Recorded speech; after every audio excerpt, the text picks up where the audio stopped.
Hello and welcome back, my dear students of class 7. I'm your literature teacher, Pratik sir.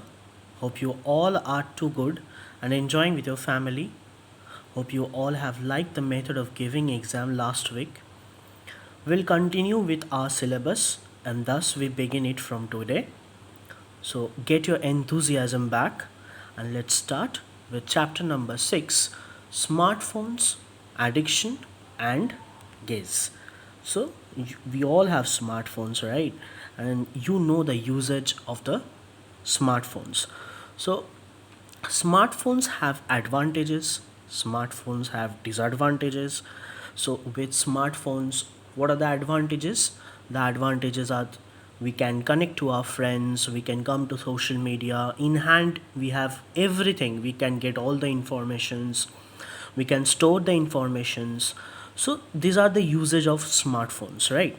But what are its disadvantages? You will not see many people talking about the disadvantages of the smartphones, but it has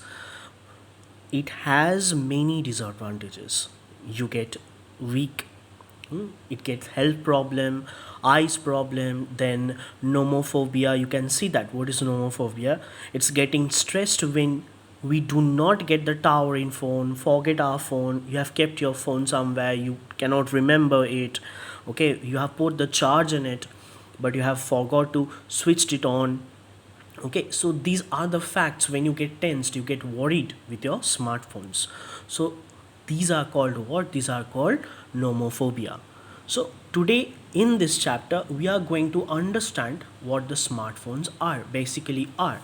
Okay, so how does it affect our health?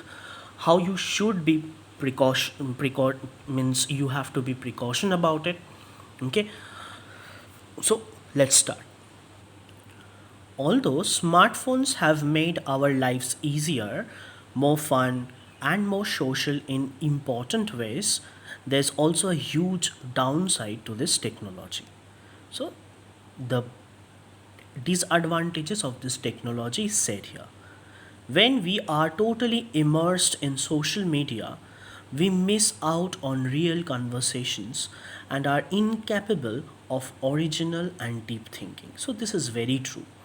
When you indulge when we indulge ourselves in mobile, we forget our surroundings, we forget to talk with our friends, with our family, we do not converse in real.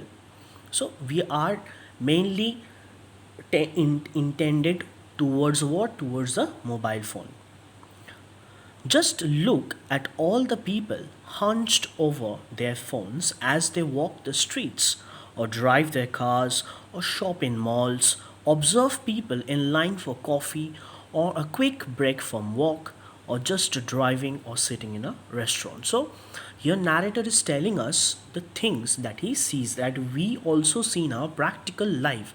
We see people when they walk down the streets, they are texting messages, so they are doing things.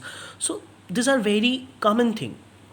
Visit an airport and you notice a sea of crane means necks are means they are looking over to their phones, necks and dead eyes all staring at the screen on their smartphone. So everybody is looking where? To the screen of their smartphones. Clearly we have long passed the days of looking up and around our world to constantly looking down. So we have forgotten to what? We have forgotten to look up. We constantly look down onto our mobile screen. I wonder what would have happened today if the Russian scientist Ivan Pavlov were alive today and performed his experiment with humans and smartphones, this time instead of using the dogs, which salivated every time the bell that they associated with food rang. Every time we would hear the sound of the ding, ping, or buzz from our smartphone, I am sure many of us would be itching to grab our phones. So, this is very true. So, Russian scientist even Pavlov have done an experiment. So, he has done an experiment on what? he has done an experiment on a dog. So each time the dog salivated, each time a bell rang, means the food was to be given to that dog, and each time the bell rang, the dog salivated. Okay, and every time the bell that the associated with the food rang, means he understood what the bell was associated with the food. So each time the bell was rung, the dog salivated, means he was hungry, the dog wanted the food every time. So similarly, in same situations, we are also facing the same thing. So every time we would hear the sound of ding ping, means these are all the mobile sounds or buzz from our smartphone, I'm sure many of us would be itching to grab our phone. So every time a notifications arrive, so we are always busy to grab the phone. Let's also not forget that every single minute on the planet, YouTube users upload more than 400 hours of video. Each day, there are literally billions of Facebook feeds, Instagram posts, and blogs that are accessible to us on our smartphone, which invites us to get lost it anywhere, at any time, whatever else we may be doing. So actually, this is an irony. I'm doing the video with this mobile phone. I'm talking about against mobile phone. So this is quite an irony. But still, I have to go with this lockdown period. So to accomplish our aims, we need to use this medium. Otherwise, it won't serve us. Okay, we have to get served by certain things. So YouTube is the best way we can learn up many things. I'm not particularly against mobile phones, but we should use the good things. Okay, so here this para tells us that let's also not forget that every single minute, so it is giving us the information that every single minute how we dwell into YouTube, how we dwell into Facebook and get the different informations from there. So this is, and get lost in our mobile phone. We don't bother about our surroundings. Adam Alter, author of the best selling book Irresistible, informs us that most people devote between 1 and 4 hours on their phones daily, and others far longer across the globe. So, an estimate is given that we dwell into our phones for 1 and 4 hours. Okay, 1 to 4 hours, this is the time period that he is giving to us. So these people also spend the average of a quarter of their waking lives on their phones, which is more time than any other daily activity they engage in except sleeping. So when we are asleep, we take this lot of time, but we do not walk out for so long time in any other things other than this mobile. For Alter, most people have spent a staggering 11 years on their smartphone over an average lifetime. This dependence on your phones is so prevalent that researchers have now coined the term nomophobia. So, as I said, nomophobia, what is that? Abbreviation of no mobile phobia. So, nomophobia is no mobile phobia to describe the fear of being without a mobile phone. So, when you are without a mobile phone, you get this fear of nomophobia. So, who have coined this term? This term has been coined by researchers. Okay. In a recently published, highly popular op-ed piece, the New York Times, "Do Not Disturb: How I Ditched My Phone and Unbroke My Brain," the author Kevin Roose confessed to his own addiction with his smartphone. So this biography, the autobiography you can say, Kevin Roose have said that how his addiction with his smartphone have ruined him and how he have overcome with it. So he writes, "I have been a heavy phone user for my entire adult life. But sometime last year, I crossed the invisible line into problem territory. My symptoms were all the typical ones. I found myself incapable of reading books, watching full length movies." So he's telling us all the problems that he has faced, okay, using so much of mobile phone. So reading books, watching full length movies, or having long, uninterrupted conversations. Social media made me angry and anxious, and even the digital spaces I once found soothing weren't helping. I tried various tricks to curb my usage, like deleting Twitter every weekend and installing app blockers, but I always relapsed. Relapsed means he did not recover from it. Okay, even though he stopped using those things, but still he was again doing it. So that is the meaning of relapsed. So I tried various trick to curb my usage. He tried to stop it, but still he couldn't.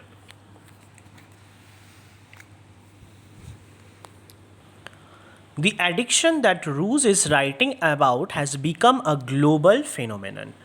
According to Paul Atlee, cognitive psychologist at the University of Kansas, the reason for our inability to sever our ties with our phones is because we are essentially social organisms. So, this is why there is nothing more compelling than social information, which activates a part of our brain that is hardwired to information, hardwired to respond to unique sights and sound. So basically, what did he mean here? He wants to mean that our brain have understood, or it makes us repulsive to the users of phones. This phones, the notifications that are coming, we are so much excited about grabbing our phone. So what this is the cognitive psychology. Okay, so our brain have understood the process of reading the information, means the process of reading the sound. If this sound arrives, then we know what or whose phone is ringing. We know our mobile phones, we know our sounds. So when it rings or any notification comes, we get excited and we start means itching our hand to get that phone. When we hear the sound of a beep, buzz, or a ping from our phone, there's the implicit promise of new social information. It comes as a stimulus, which not only can't be ignored, but it is also so powerful that it will lure us away from whatever activity we may be engaged in. So, what did he mean? Suppose I have done a message to someone and I'm expecting a reply. So I'm doing in between that I'm doing some work, right? So and that work is very important which I am doing. Suddenly the phone beeps or the phone pings, and I recall in my memory, or my brain tells me that your phone message, the reply that you are expecting, is much more important than the work that you are doing. So this is bad thing. So this is the cognitive psychology that is happening in our brain. It tells us that what you should do, means it is forcing our brain to tend towards what? To curve towards our mobile. So this is the only thing that the researchers are researching about, and they are telling it to us. According to many leading psychologists in the United States, heavy users of smartphones often cannot differentiate between various modes of communication. According to Earl Miller, professor of neuroscience at MIT is Massachusetts Institute of Technology. So it is in Cambridge, UK. Okay, so MIT.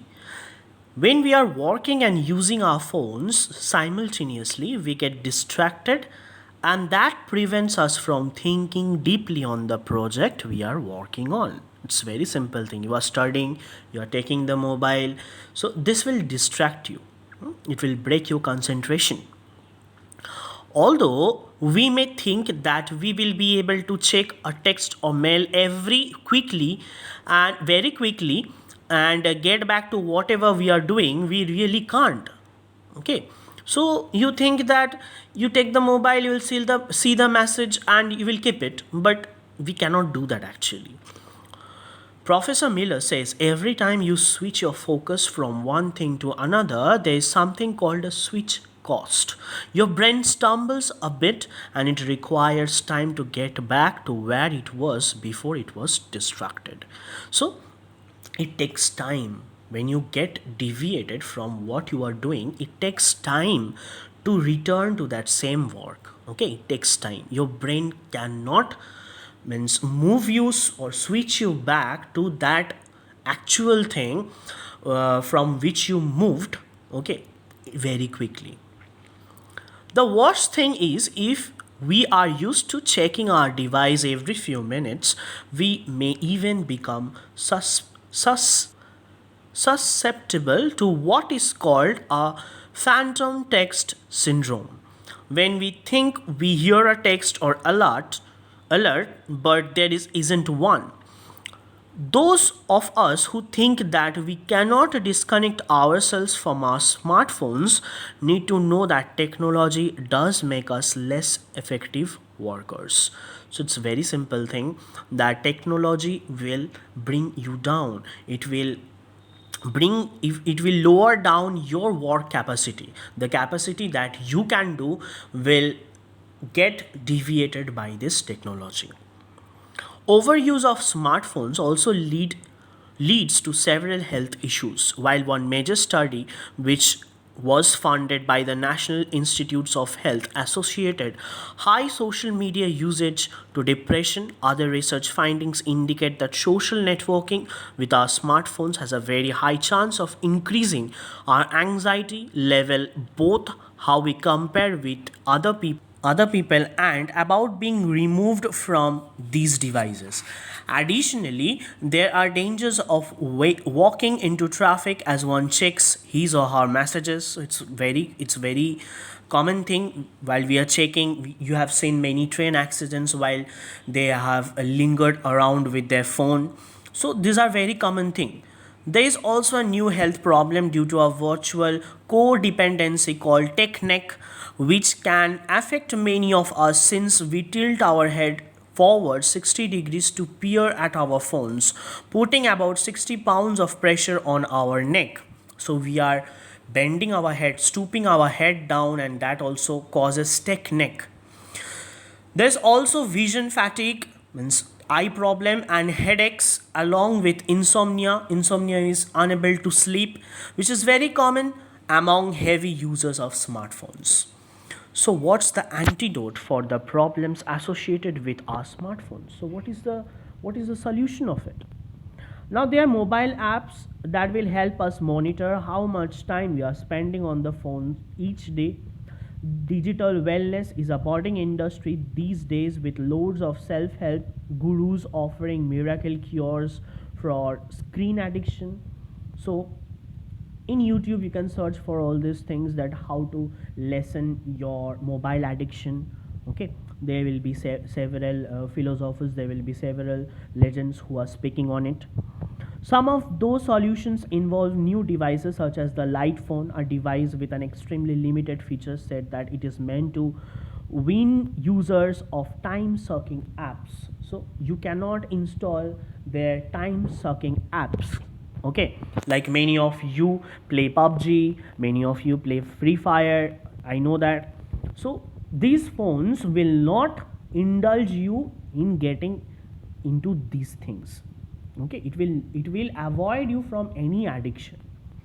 There are also many self-help books written by experts who offer their advice as to how to take a break from our phones. The authors of these self-help books urge us to spend more time in nature, which may counteract the focus draining effects of too much time spent on looking at our phones. Other experts recommend that we put our phone on silent mode and to set our email to deliver new messages only every 30 minutes. So you can set up time when do you want to receive your message. You can put your phone in silent mode so that you don't get deviated from the work that you are doing. Digital Sabbath has become quite popular in the West among many heavy users of smartphones, where the users give their device a rest for 24 hours over a weekend. Finally, experts exhort us not to carry our phones everywhere we go. The self help gurus who offer cures for smartphone addiction are unanimous in their advice. Don't be a slave to your smartphone. So wherever you go, you are taking your phone. So you're being a slave of your smartphone. You cannot live without your smartphone. So that is, you are getting dependent on your smartphone. So that is not the thing you should do. While it's true that our smartphones have helped us get connected with the whole world and have made our lives easier and more social in important ways, we also seem to have less genuine connections with people in our everyday life. We are having fewer quality conversation based on physical presence.